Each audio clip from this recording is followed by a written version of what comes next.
you feel stuck? What do you do when you're in that position to where nothing seems like it's working?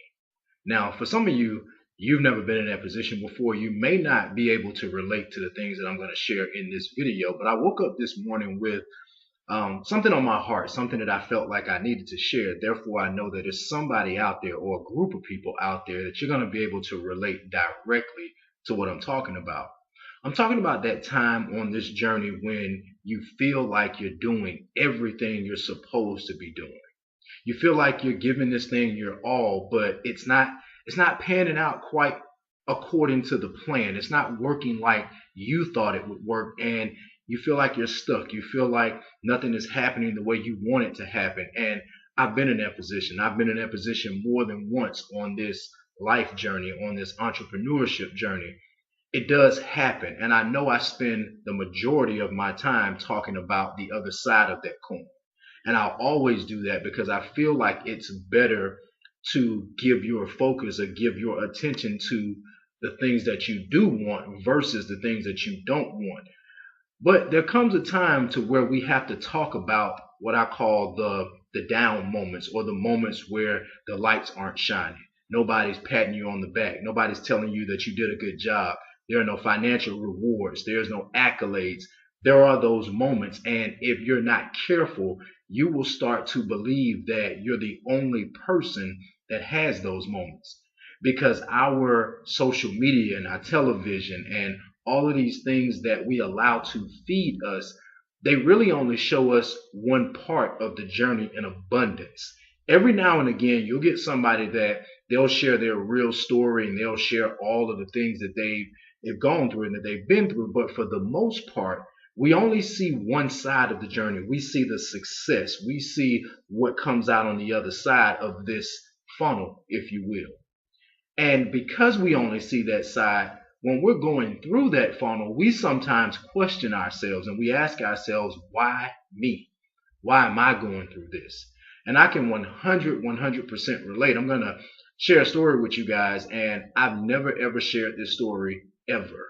Not just on camera, but I've never told another human being this story. And why I decided today of all days to share it virtually with virtually everybody, I don't know. But I hope you guys can get something out of this, because this was one of the moments that I was in probably one of the lowest places of my life. Feeling stuck, feeling just abandoned by life, if you will. And, I was probably about 20, 21 years old. And I was working a full-time job at a part-time business. The full-time job wasn't going right, neither was the part-time business. I felt like I was doing the things that I needed to do. Maybe a year prior to that, or maybe not even a whole year prior to that, my mother had passed away from colon cancer, so I wasn't over that yet. And if any of you guys have ever dealt with a family member or a friend that kind of goes through that process of dealing with cancer, you know that if they're close to you, you take on that same level of battle. That's not to belittle the physical battle that they're going through, but you also take on a very serious emotional battle with that person. So me and my mom, we fought that together. So when she passed away, it's kind of like a gut punch. It was kind of like you lost a fight, if that makes sense. It was kind of like somebody really sucker punched me, and I wasn't over that yet. And then on top of that, nothing else was going right either. So I was at my lowest point, and one day I got so low. I can't believe I'm sharing this, but anyway, I got so low that I was driving on 285, which is a highway right outside of Atlanta, Georgia. And I'm on 285, and this thought came in my mind. And the thought said that you can end all of this now. All of the worrying and all of the what are you going to do with your life and all of the how you're going to make life work, and you're by yourself, because my father had already passed away when I was about 7 or 8 years old. So my mind was saying, this is over. There's nothing else left for you. You've tried, and obviously life doesn't like you well, so this is over. So this thought came, all you have to do in the middle of 285 is slam on brakes, spin out, do a U-turn, and in an instance, this thing will be over. No more pain, no more worrying, no more quiet desperation, if you will. And to even get to that point, to that thought is a bad place, and I kind of just in that moment I got really quiet because I couldn't believe. It's kind of like two sides of yourself. One side is all for this thought, and the other side can't believe that I am actually here having this thought. Hopefully you guys can relate if you've ever been this low or in this worse of a position, because I didn't know what else to do. I really didn't. And I looked down at the steering wheel, and it was possible. All I had to do was just turn it, and I would have damaged everything. And thankfully, I always say the spirit in me was bigger than the flesh that houses me, if that makes sense, because the spirit in me almost immediately contradicted that thought and said, no, there's no possible way that you can do this. There's no possible way that you can do this, not only for the selfish reason of just getting yourself out of this position, but also for the even bigger selfish reason of you're going to destroy all of these other people on the highway, because I'm sure that would have caused damage to a lot more than just myself.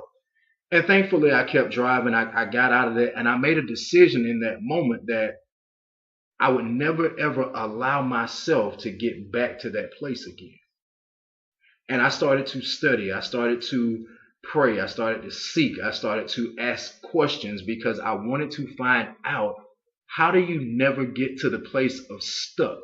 How do you never get to the place of it's not working, where it's so detrimental that you're okay, or you even have the thought with being okay with ending it all? And if you guys never been there, sometimes this journey can take you there, and it taught me something. And this is the reason behind the reason of nothing ever started working for me until I started working on me. Because in that day, in that moment, it was no longer about how do I get the business to grow. It was no longer about, how do I make money? It was no longer about how do I reach this status or any of that stuff. It was about, how do I live happy and healthy? How do I live in a state of being to where no matter what comes at me in this world, it doesn't mean you don't feel it, but how do I put myself in a position to where I am bigger than the circumstances that may try to oppose me? And that's what we're really talking about today, because I know some of you, even though it's just the beginning of the year, I know some of you are going through things that you carried over from last year, or sometimes even the year before that. You're facing things that you don't know how to get out of. And sometimes when you're stuck, there are things that you must do. There are things that you have to start to do. During that time in my life, I started to come up with all of these different little sayings and all of these things that would remind me what I had to do in those moments and how to shift that feeling instantly. And one of the things that I came up with was, when you feel stuck, you got to mix it up.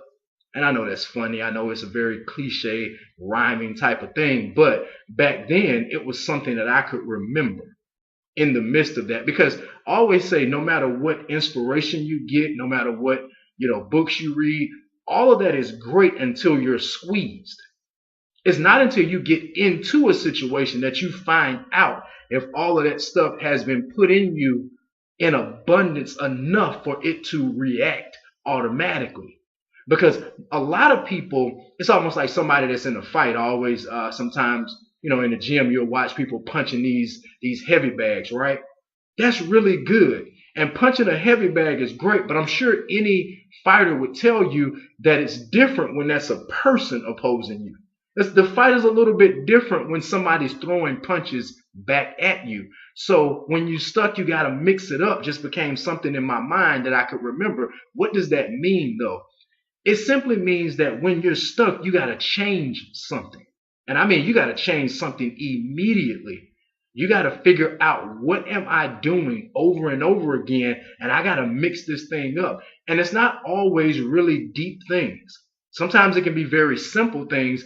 For example, back then I was working a full-time job. So instead of me listening to talk radio in the morning, instead of me bombarding myself with all of this information and things that weren't doing anything to build me up, I got back at that point. I got back into making sure that I was playing something inspirational in the car. I was listening to audio books. I was listening to, this was a while ago, so I was listening to tapes and CDs and all of these things, and I would just flood myself every single day. Every single day I was in the car, I would flood myself.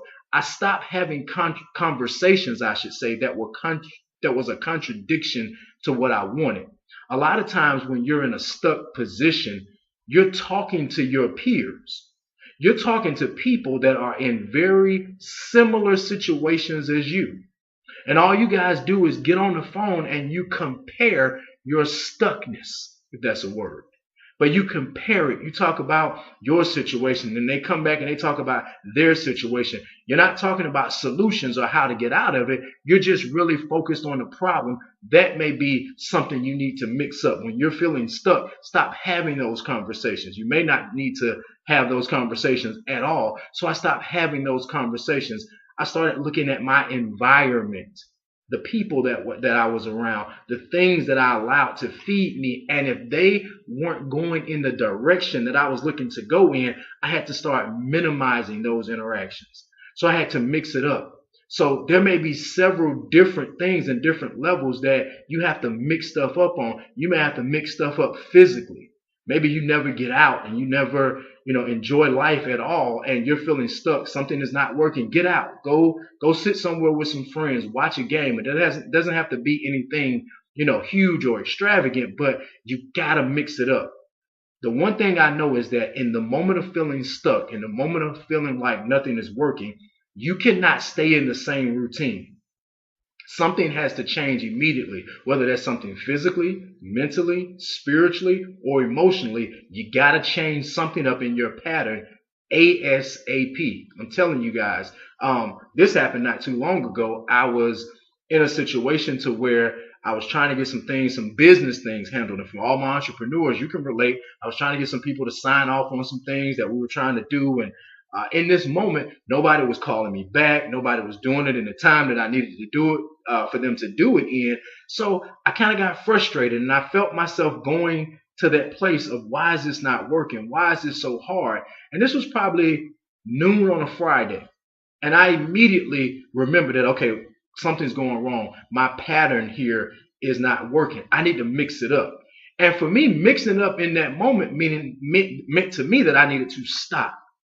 I needed to stop what I was doing for a minute. So I shut the laptop off. I grabbed my phone and I Googled what was the next movie playing at the closest movie theater to my home.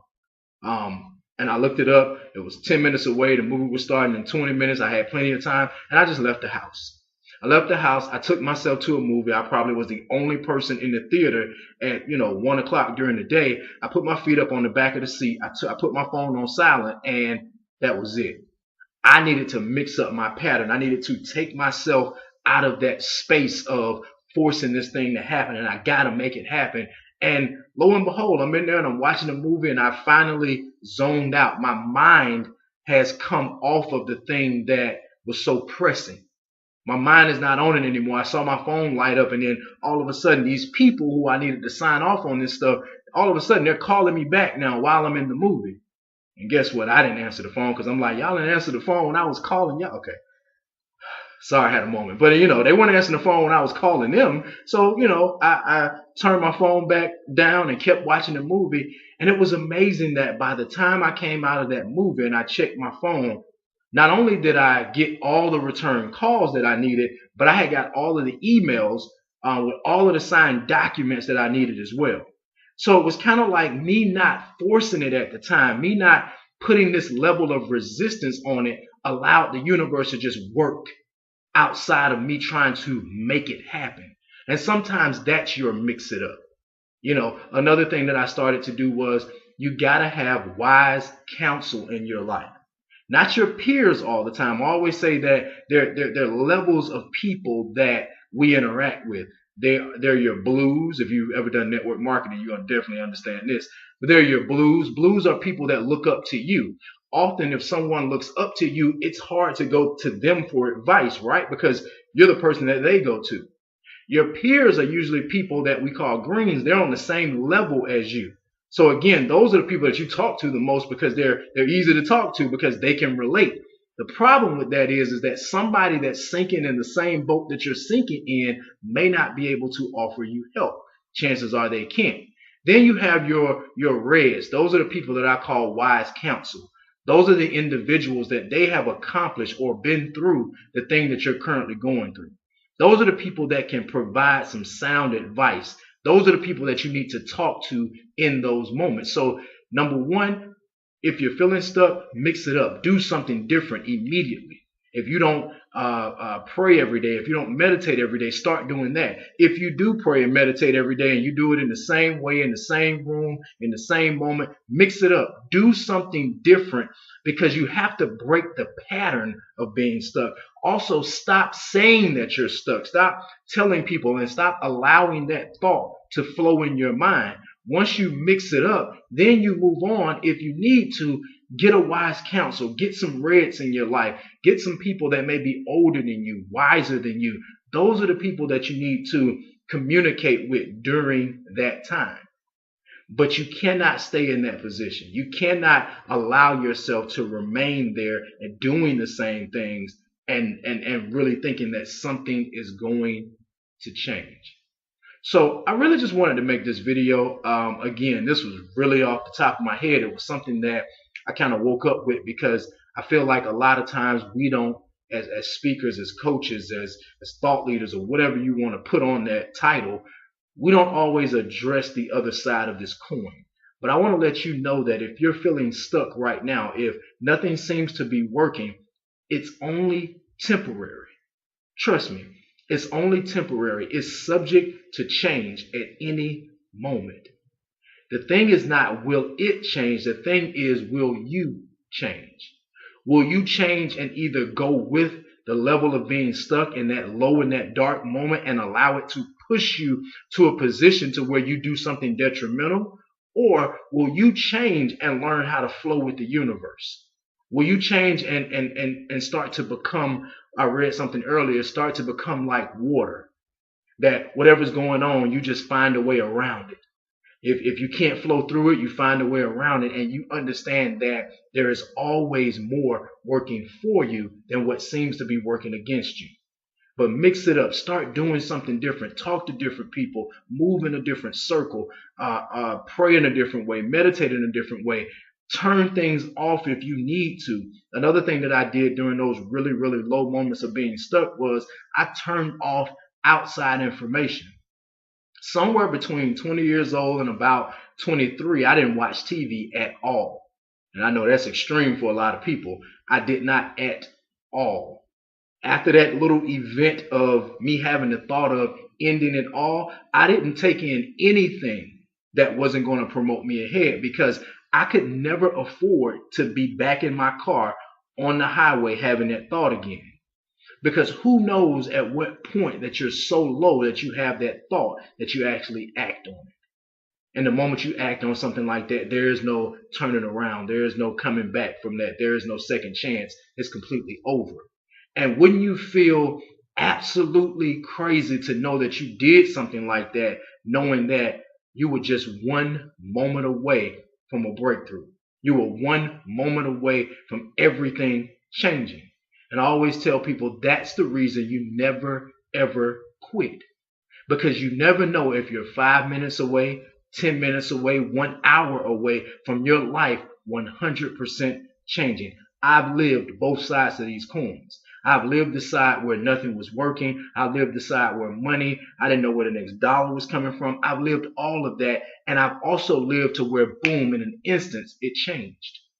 It all changed. And it wasn't because the universe wasn't trying to flow anything to me. It was because I needed to learn how to control my emotions. I needed to learn how to mix it up. I needed to learn how to get some wise counsel in my life. I needed to learn how to be able to shift my emotions in that dark time when things just don't seem to be going right. All right, you guys, with that being said, I just want to encourage you guys, keep pushing, keep moving forward. Wherever you are right now, I guarantee you, if you don't stop by the end of this year, and as long as you take it day by day and you improve every single day, you will not be in that same position. Again, my name is RJ Hodges. Look me up on social media at RJHodgesSpeaks on everything, and I look forward to talking